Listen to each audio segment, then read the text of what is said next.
totoo lang, iniisip ko kung ano ang amoy ng leeg ni Moko-chan. Ano? Bakit?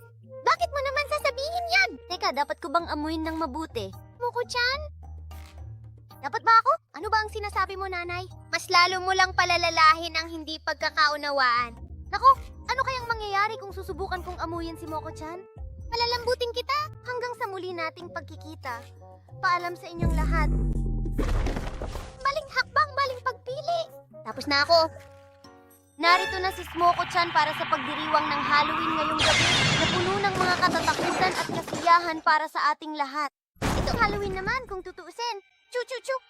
Halloween ang gabi kung kailan naaamoy mo ang leeg ng iyong kapatid. Pinalatan ko ang tiyan ko ngayon.